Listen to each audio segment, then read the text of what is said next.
The views expressed on the following broadcasts do not necessarily reflect those of KHLT, Take 12 Radio, or our affiliates. The opinions on this show should not be considered as medical, psychological, or professional advice and are those of the host, co-host, and guest. Take 12 Radio and KHLT Recovery Broadcasting are not affiliated with any particular 12-step fellowship. One day at a time with its failures and fears, with portion of pain and burden of care, we must meet.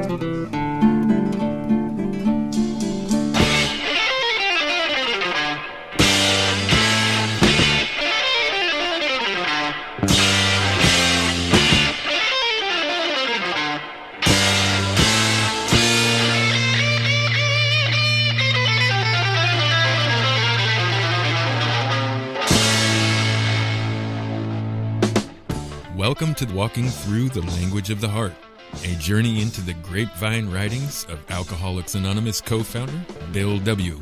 And now, here are your co-hosts, Chris S. and the Monty'man.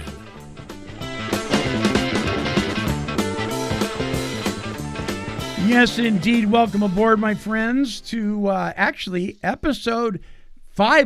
This is the 50th episode of Walking Through the Language of the Heart with our good friend Chris S. Chris, 50 episodes so far. Wow. Yeah, that's a lot, Monty, isn't it?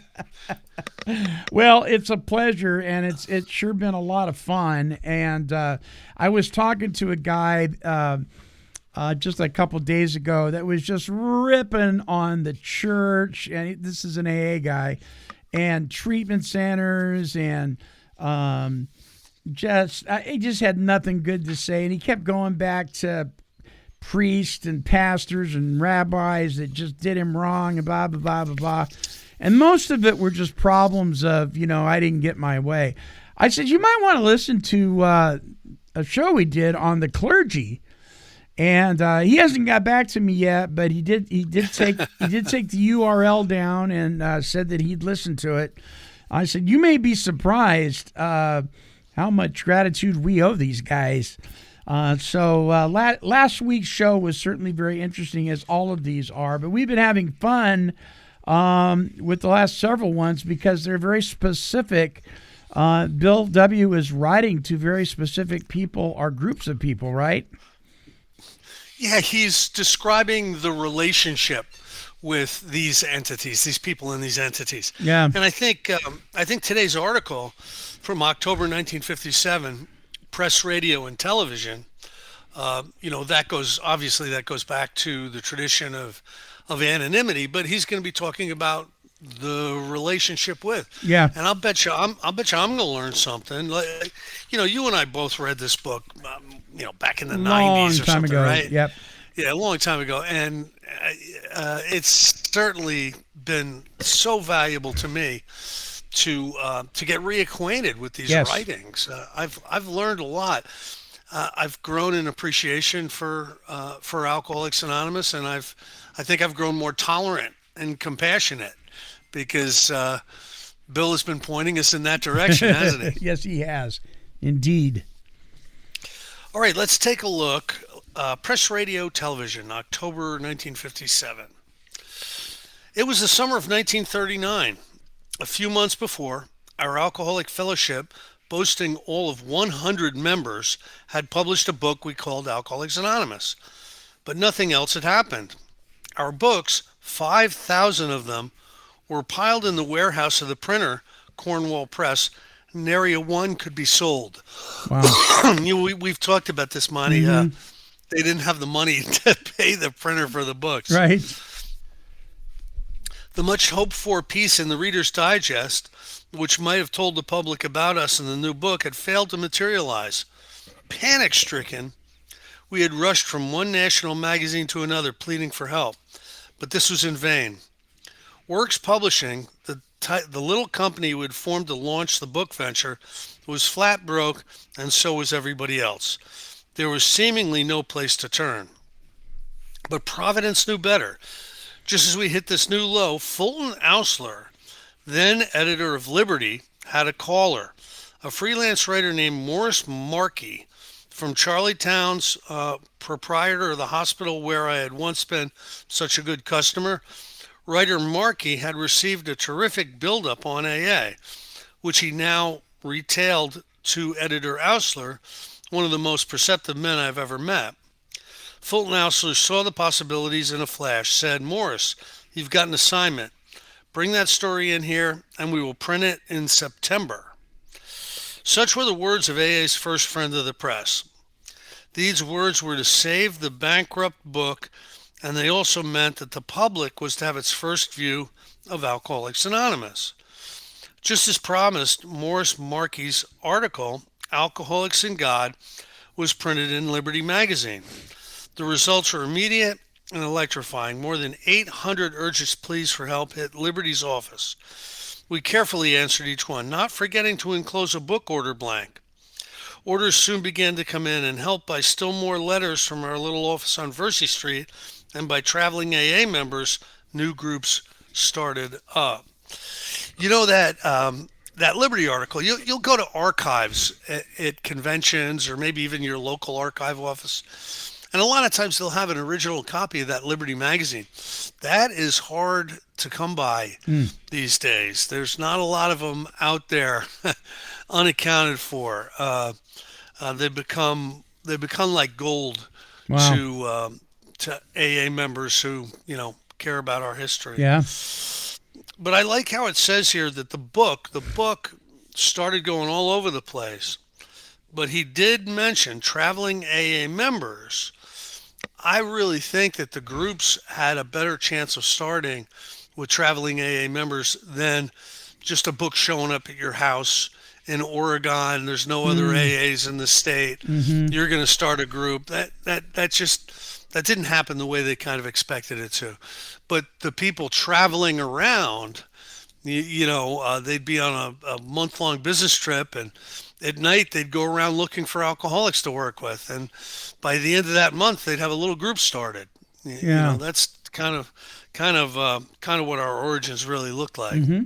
Other news hawkers were not long in following the Ausler example. A month later, the public-spirited editor of the Cleveland Plain Dealer gave writer Elric B. Davis an assignment to cover AA and to go the limit. For days on end, articles about AA in general and about AA in Cleveland in particular were a leading feature of the Plain Dealer. The Cleveland Plain Dealer, if you're around Cleveland, that's a big periodical. Glass Harp, the band that Phil Kagi that Phil Kagi that starts this show off. Yeah. They were a Cleveland band, and there's many times I've heard Phil mention that the Cleveland Plain Dealer would do reviews of the Glass Harp shows. Wow. And so are the they Cleveland still Plain Dealer? Are they still in business? That I can't answer for certain, but I bet you they are. Huh. It's wow. It's like the New York Times of Cleveland. Sure. Alongside these articles, there appeared editorial exhortations, which in effect said, AA is good and it works. Come and get it. Again, the deluge. The tiny Cleveland group was swamped, but it happily survived, and in a few months, its numbers had shot up into the hundreds. Alcoholics Anonymous had started the year 1939 with less than 100 members, and had finished with more than 800 of them.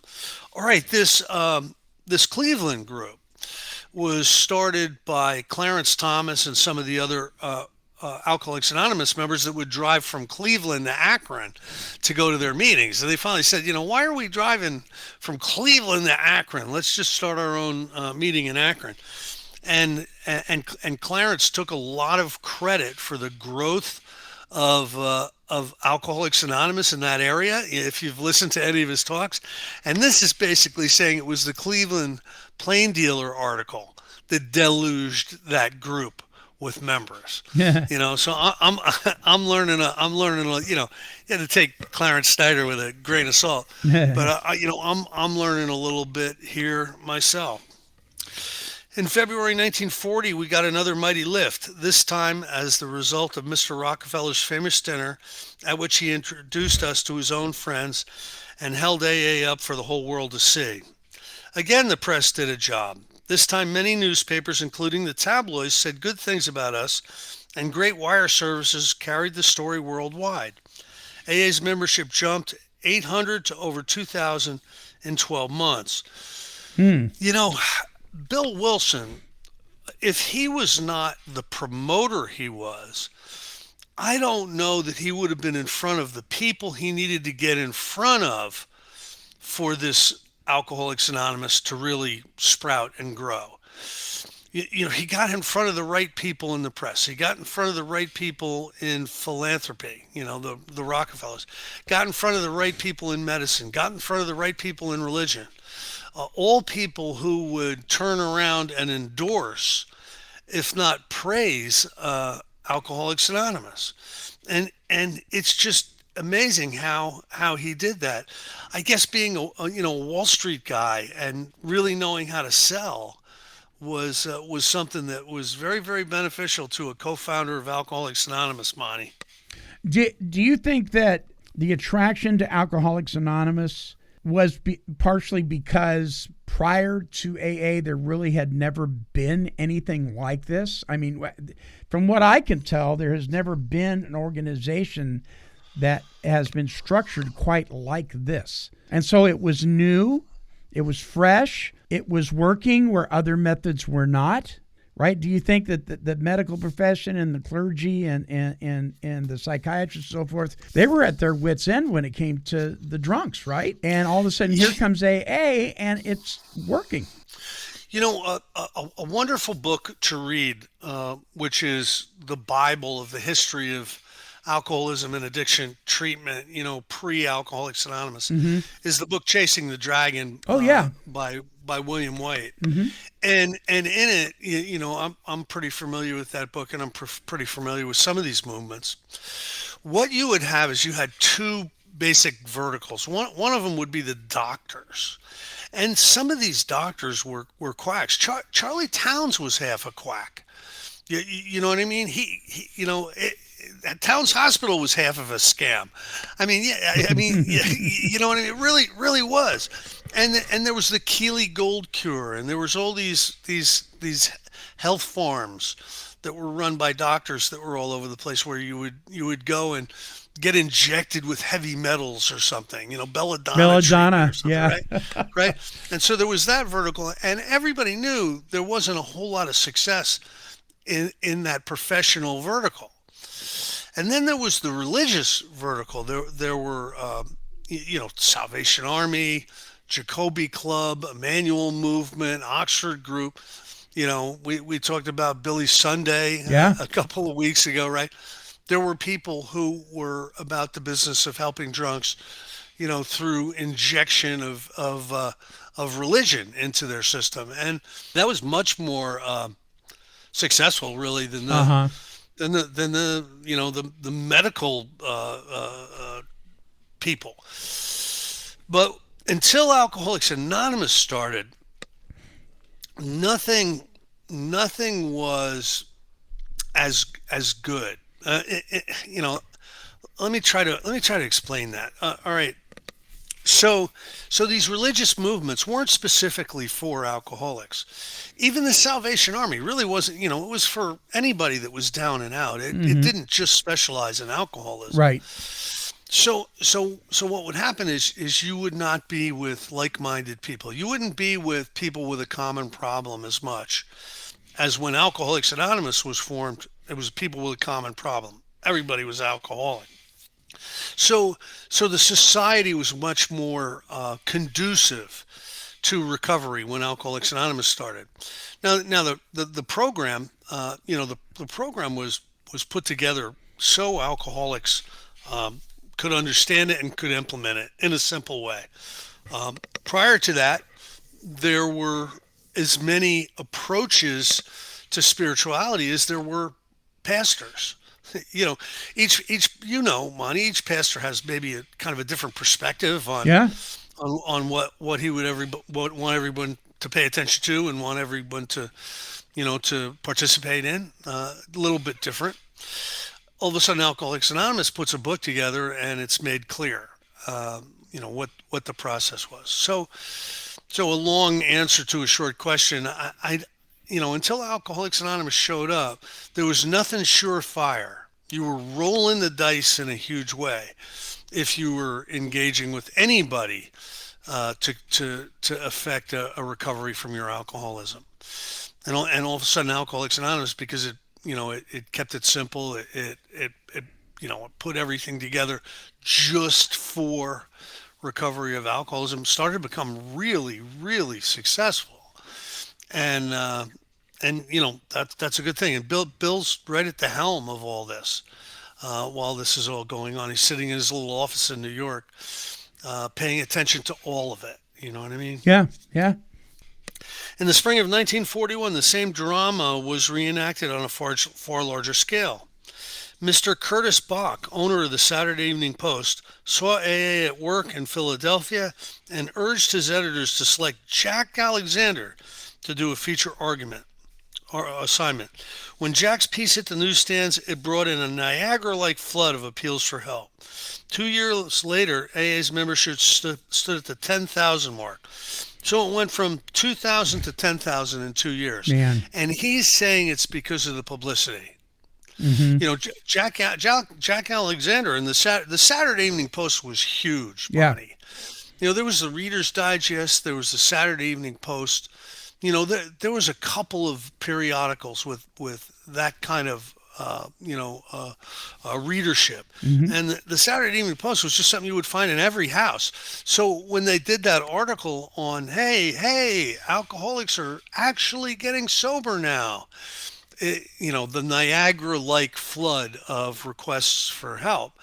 And that's what they got busy on. They got busy on, every sober alcoholic was doing 12-step calls. Wherever and whenever they could. You know what I mean? I remember seeing Saturday Evening Post in my grandfather's house. Yeah. And I believe there was some Norman Rockwell artwork on that thing, right? Norman Rockwell did many covers for Saturday Evening Post. Yes. Yeah, I remember that. So that kind of probably inspired the man on the bed photo.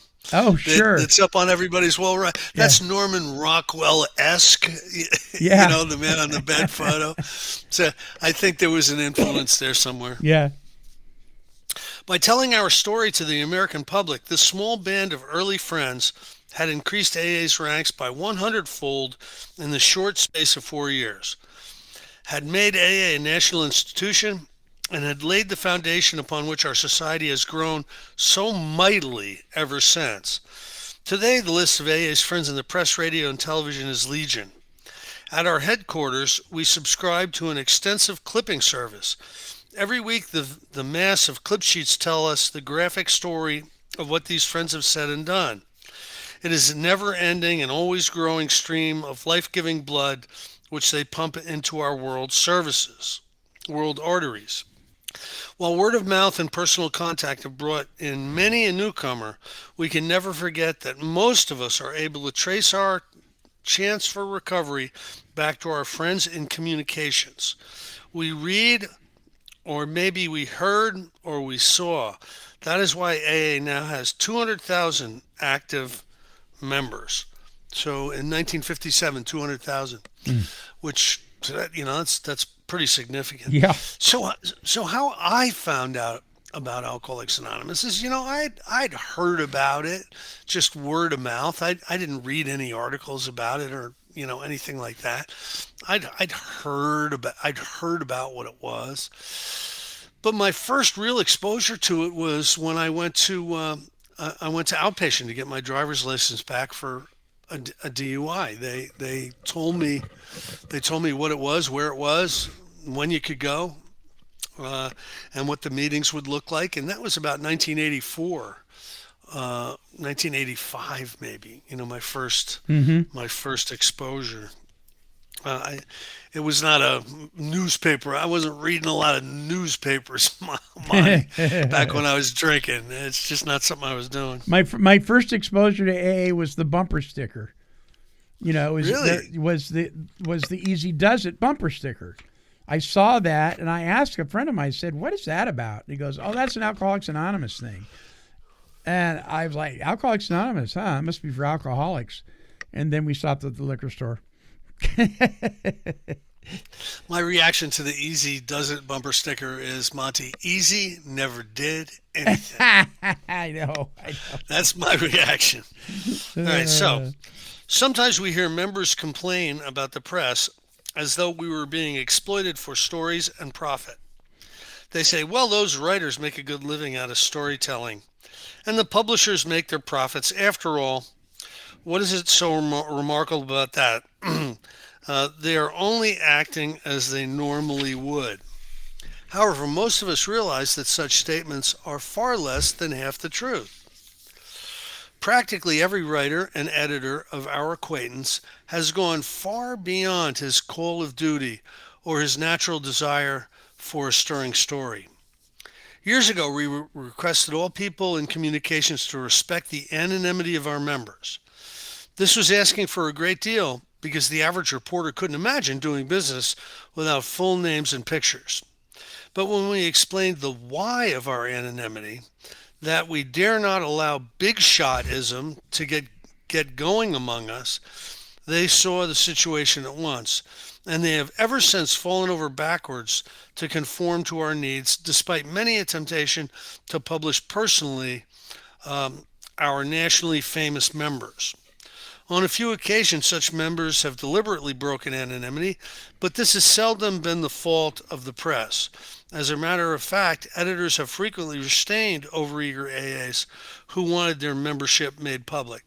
Now, that is a really, really great relationship with the press that was going on in 1957 and before. I just don't see the same ethics and the same consideration. No.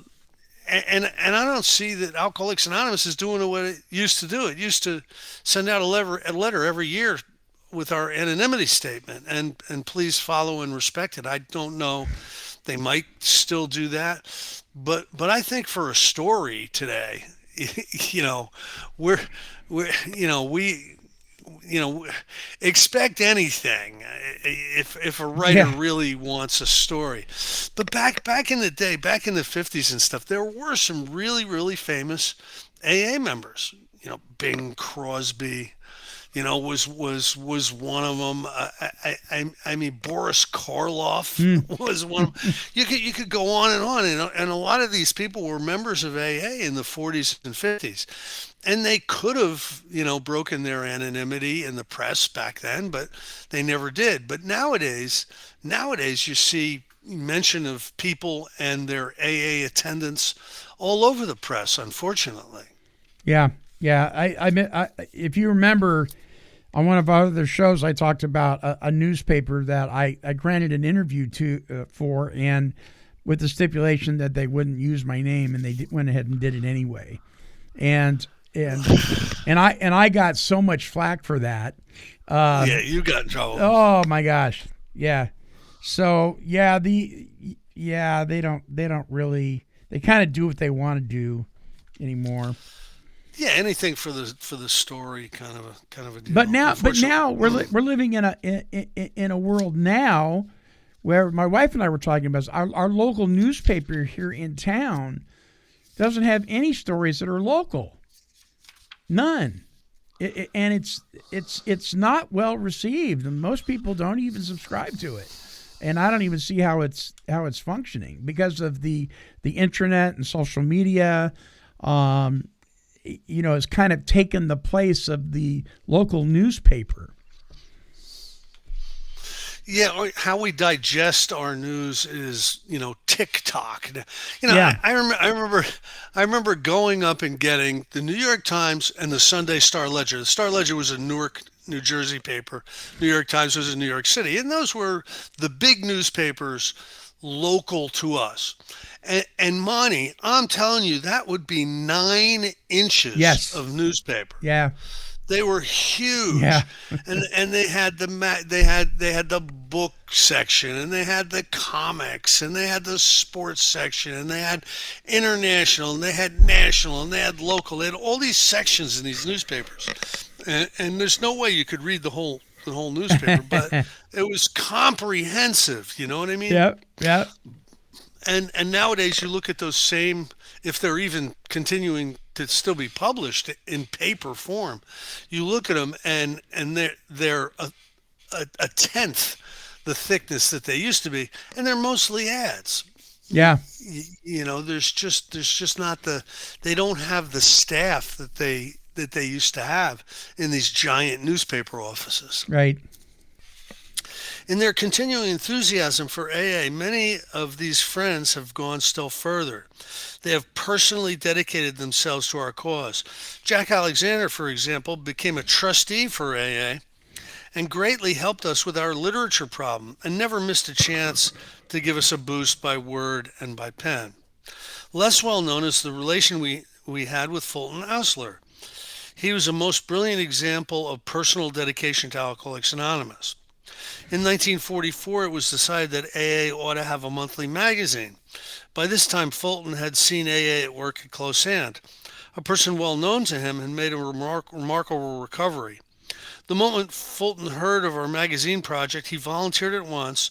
Though never an alcoholic, he became a member of the Grapevine's editorial board and one of its founders.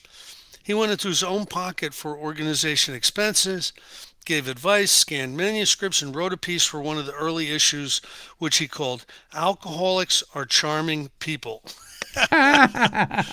I'm not sure how perceptive he actually was.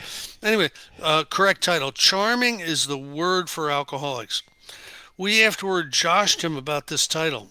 Grinning, he used to say that the title should have been Some Alcoholics Are Charming People. That would have been a little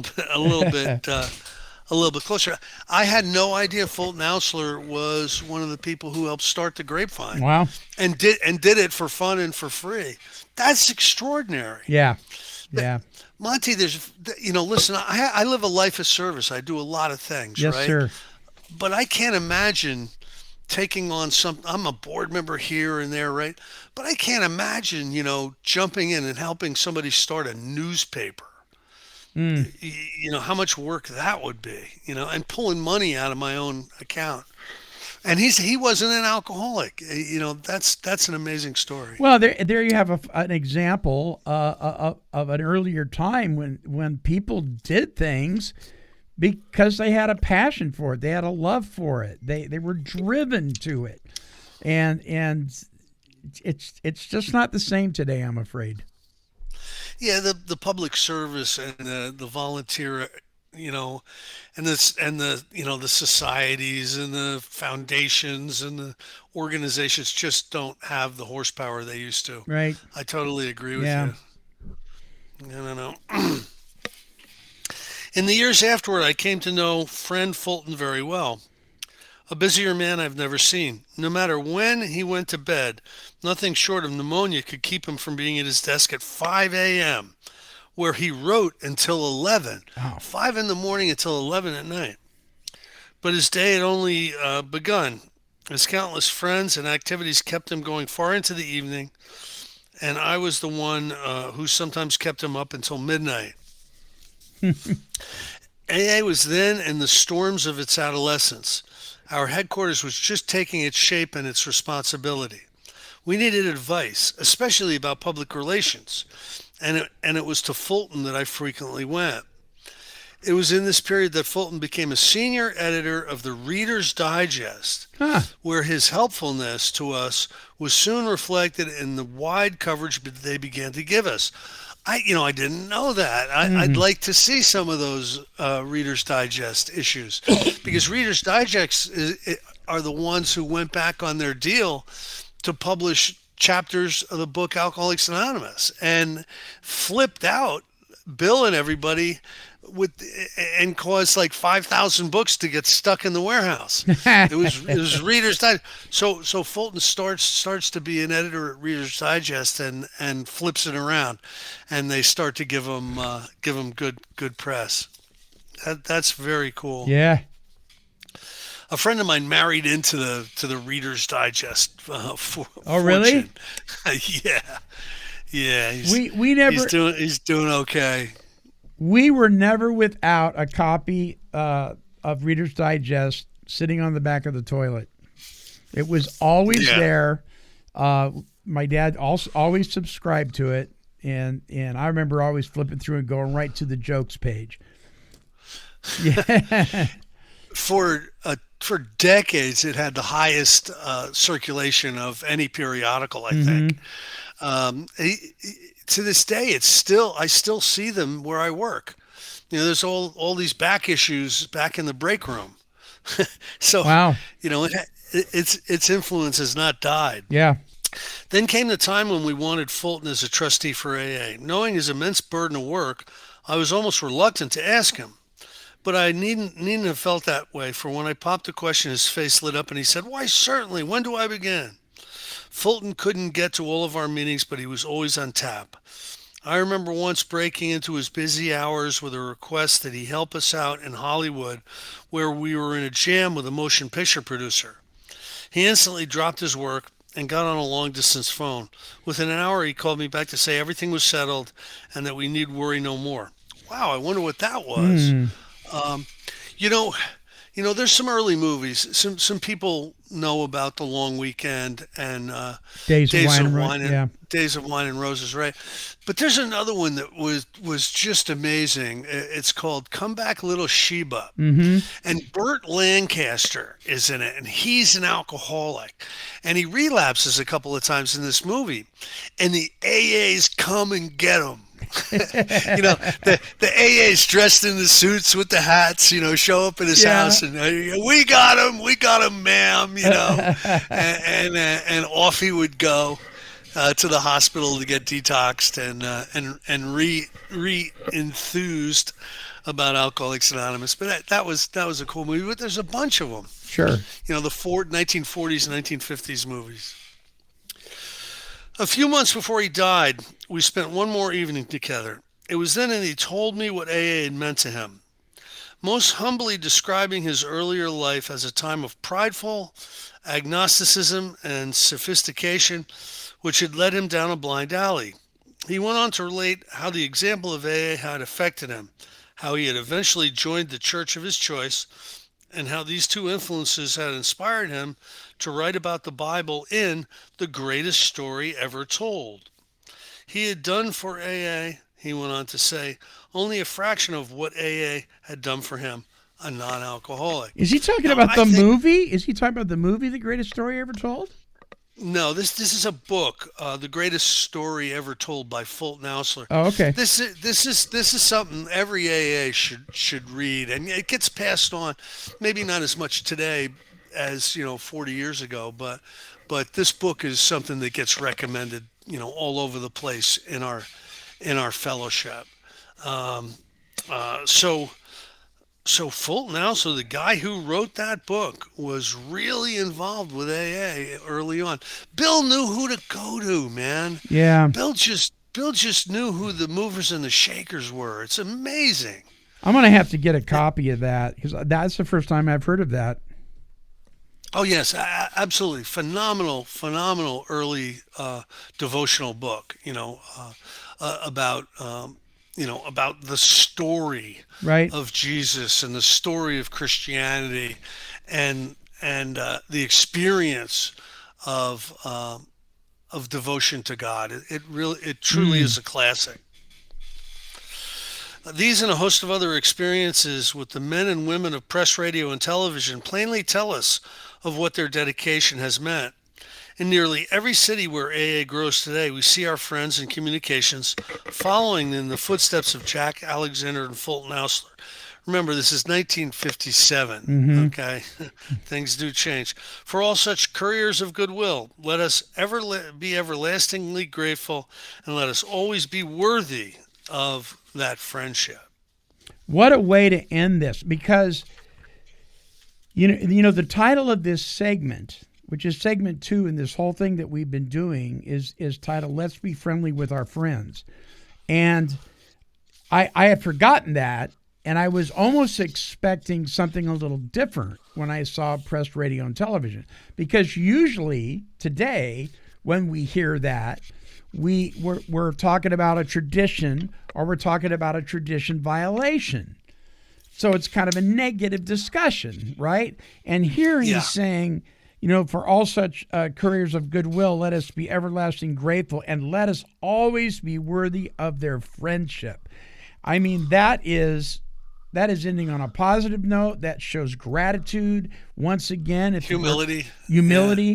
Once again, if it wasn't for these people that today we criticize so much, there may not even be an Alcoholics Anonymous. Yeah, that's absolutely true. I'm more convinced than I've ever been that those early articles gave us the beginnings of the momentum we needed to truly become a worldwide fellowship. It's wonderful stuff, and I'm so glad that we've been doing this. I'm with you. My eyes have been opened. My heart has been opened to just a lot of stuff that I don't remember. I read this book at one time, but I don't remember any of this, to tell you the truth. So it's refreshing. Yeah. I agree. All right. Myself. So next week on the alcoholism front is the title of the article that Bill writes from 1958. So we're moving right along, Chris. Yep. All right, my friend. Anything in closing? No, Monty, I'm just, I really, really enjoy doing these shows with you. I'm probably learning as much as anybody as we're going through this, and each show just adds a little bit more to the wealth of experience of Alcoholics Anonymous. I love it. Yeah. So listeners, if you would like to chime in and send us an email, you can do a couple things. You can, depending on the podcasting platform that you're listening to, or if you're listening to the audio on YouTube, you'll be able to comment. We certainly welcome your comments, your ideas, your thoughts. Or you can just simply email us at take12radio@comcast.net. All right. Until our next broadcast, this is the Monty'man along with Chris S., and we are wishing God's perfect serenity for you. Bye-bye now.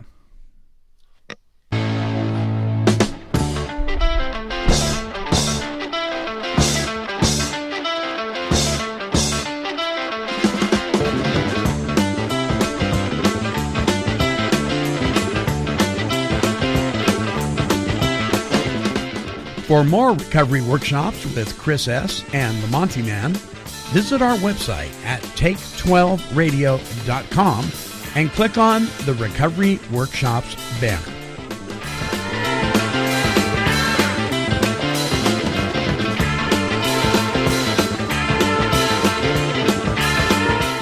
This has been a broadcast of Take 12 Recovery Radio and KHLT Recovery Broadcasting.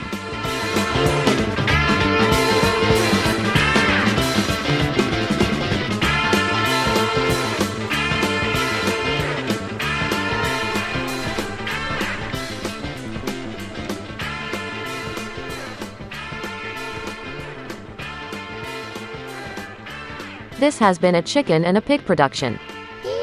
Kitty, kitty, kitty, kitty. Meow, meow, meow. Woof.